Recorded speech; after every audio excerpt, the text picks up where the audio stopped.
Manoj competitive classes के YouTube channel में मैं आपका तहे दिल से स्वागत करता हूं। चलिए दोस्तों, आज एक छोटा सा टॉपिक लेकर के हाजिर हुए हैं भारी जल से संबंधित। ठीक है, और इसमें जो भी प्रश्न आपको आता है एग्जाम में वो हम आपको बताएंगे। यानी कि जो नॉर्मल जल होता है उसमें क्या हो जाता है कि वो भारी जल का निर्माण हो जाता है। ठीक है, सभी बातों को चर्चा करेंगे इसमें। तो चलिए वीडियो के लास्ट तक बने रहिएगा। देखिए, भारी जल, पहले तो इसका खोज, तो खोज में व्यक्ति लिखा हुआ है, समय लिखा हुआ है। ठीक है, तो व्यक्ति जो है होंगे इनका खोज करने वाले भारी जल का यूरे। क्या? तो यूरे। भारी जल का खोज किसने किया? यूरे। ठीक है, कब किया? तो 1932 में। 1932 में। अब देखिए इसका सूत्र क्या होता है? तो D2O होता है, और इसका रासायनिक नाम तो ड्यूटेरियम ऑक्साइड। Deuterium oxide.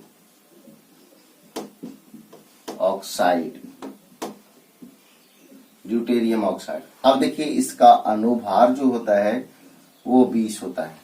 इसका उपयोग जो है किया जाता है मंदक के रूप में। मंदक के रूप में। किस रूप में? तो मंदक के रूप में।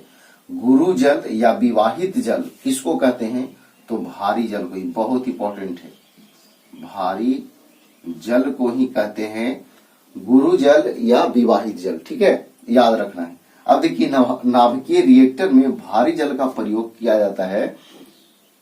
तो ये जो है किया जाता है न्यूट्रॉन के गति को कम करने के लिए। ठीक है, किस लिए किया जाता है?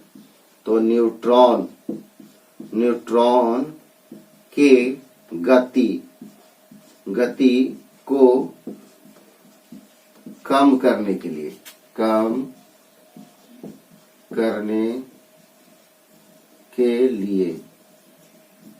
तो फिर से सुन लीजिए, नाभिकीय रिएक्टर में भारी जल का प्रयोग जो है किस लिए किया जाता है? तो न्यूट्रॉन के गति को कम करने के लिए। ठीक है, आपको पता है नाभिकीय रिएक्टर है ना, उसमें होता है नाभिकीय रिएक्टर जो होता है उसमें विखंडन का प्रक्रिया होता है, और विखंडन में अगर ये न्यूट्रॉन की गति को नहीं नियंत्रित किया जाता है तो तब जो है जिसे काफी जो है वो विस्फोट हो सकता है ना।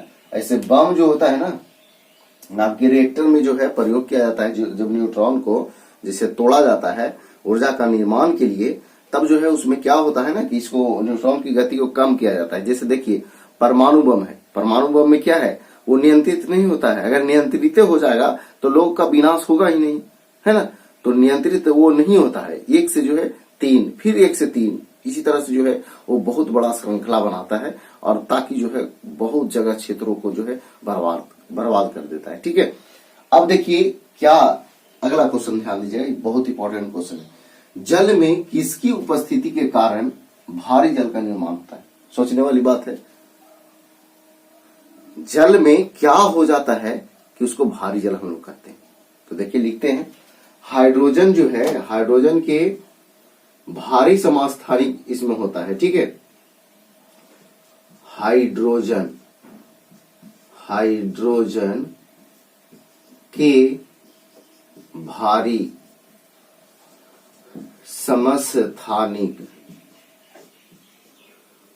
समस्थानिक होने के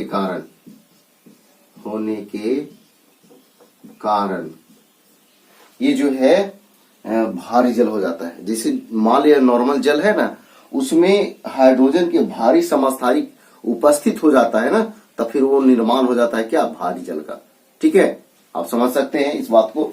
देखिए फिर से पढ़ते हैं, जल में किसकी उपस्थिति के कारण भारी जल का निर्माण होता है? तो हाइड्रोजन के भारी समस्थानिक होने के कारण वो जल जो है हो जाता है क्या?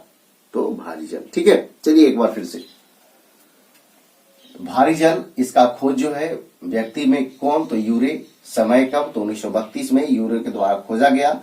सूत्र क्या होता है? तो D2O होता है। रासायनिक नाम क्या है? तो ड्यूटेरियम ऑक्साइड होता है। ठीक है, इसका अनुभार कितना होता है? तो 20 होता है। इसका उपयोग किया जाता है तो मंदक के रूप में, नाभिकीय रिएक्टर में मंदन के रूप में। गुरु जल या विवाहित जल किसको कहते हैं? तो भारी जल को कहते हैं। ठीक है, बहुत इंपॉर्टेंट क्वेश्चन है, डायरेक्ट दे देगा कि यूरे जो है निम्न में से किसका खोज यूरे ने किया। वहां जो भारी जल नहीं रहेगा, रहेगा गुरु जल या विवाहित जल रहेगा, तो फंस जाइएगा। तो इसलिए ध्यान रखना दोनों, गुरु जल या विवाहित जल इसको किसको कहते हैं? तो भारी जल को।